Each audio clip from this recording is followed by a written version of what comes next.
Shimla Agreement, impediment to Kashmir settlement. It is high time for Pakistan to change the discourse on Kashmir. Following India's revocation of the special status of Ajak, many in Pakistan asked Islamabad to abrogate the 1972 Shimla Agreement unilaterally. The then government didn't find the proposition worth considering. However, some quarters contended that since the agreement clearly bound the two countries to settle the Jammu and Kashmir dispute peacefully, it was still worth preserving. No matter what India did, it could not arguably escape the reality of the Kashmir dispute. Sooner or later, India would realize the necessity of settling the dispute. The Shimla Agreement would thus come in handy. Be that as it may, the ground realities do not inspire much hope. During the last 50 years, India had clearly used the Shimla Agreement to prevaricate and procrastinate on Kashmir.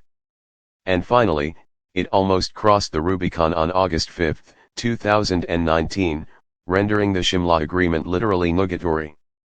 India would always fume whenever Pakistan raised Kashmir at different international fora, berating the latter for violating the Shimla Agreement.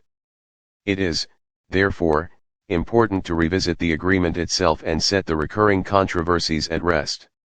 Article 1 of the agreement binds the two countries to conduct their bilateral relations in accordance with the principles and purposes of the UN Charter. Article 1.2 states that the two countries should express their resolve to settle their disputes peacefully through bilateral negotiations or by any other peaceful means mutually agreed upon between them.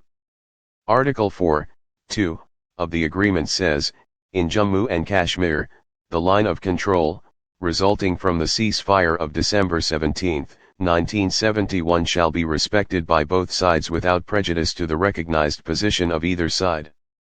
Neither side shall seek to alter it unilaterally, irrespective of mutual differences and legal interpretations. Both sides further undertake to refrain from the threat or the use of force in violation of this line. It goes without saying that Pakistan has always abided by its part of the deal. First, India's claim that Pakistan could not even raise the K-word at international forums is misleading, to put it mildly. By agreeing to settle the dispute bilaterally, Pakistan never forfeited its right to reach out to the international community and keep the world au current with the developments taking place bilaterally and in EOJK. There is nothing in the agreement that bars Pakistan from doing this. Second, it is India that aggressively altered the on-ground situation in 1984 by capturing the Siachen Glacier. That was in total violation of the relevant provision of the agreement as referred to above. The Indian side could rebut by reminding Pakistan of the Kargil conflict in 1999. However, the fact remains it was Siachen that triggered Kargil, however belatedly. Had the late Indian Prime Minister Rajiv Gandhi been able to prevail over his military establishment in 1989, the Siachen issue would have been resolved peacefully and there would have been no Kargil. Subsequently, India would also hubristically jettison Pakistan's oft-repeated proposal to turn the Siachen Glacier into a peace park. Third, India yet again breached the Shimla Agreement by not only stripping EOJK of its special status but also by splitting the region into two union territories. Not only that, New Delhi is also taking measures aimed at changing the demographic composition of the region in violation of the Geneva Conventions and the relevant UN Security Council resolutions. If not stopped now, we may see the Muslim majority of EOJK turn into a minority in their own land. Reportedly, close to 4 million Indians have so far been issued domiciles to settle down in the disputed region. In view of the foregoing, there is nothing really left in the Shimla Agreement to count on. India is surely guilty of defenestrating sanity lock, stock and barrel when it comes to Kashmir. The fact of the matter is that India has itself turned the clock back to July 27, 1949.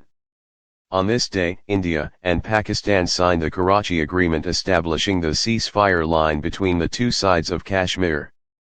The ceasefire line became the line of control in the Shimla Agreement. It is high time for Pakistan to change the discourse on Kashmir. The last 50 years have shown how the Shimla Agreement proved to be an impediment to bringing about peace in the region. As Pakistan's former High Commissioner to India, I do not see how, Without a sustained sub-rosa third-party mediation, the Jammu and Kashmir dispute could be settled in conformity with the political aspirations of Kashmiris. As India is rising economically, it is also getting increasingly intransigent on Kashmir. Pakistan is no doubt treading warily.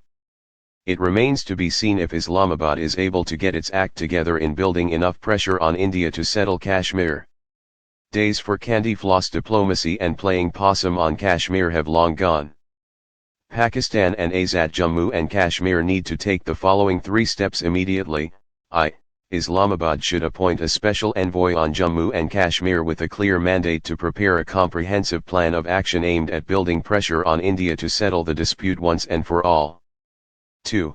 Article 2 of the Azad Jammu and Kashmir interim constitution needs be amended to broaden Muzaffarabad's bailiwick to include EOJK. 3. The President of Azad Kashmir Jammu and Kashmir should immediately appoint as a plebiscite advisor as provided for under Article 11 of the interim constitution. This would not be unprecedented.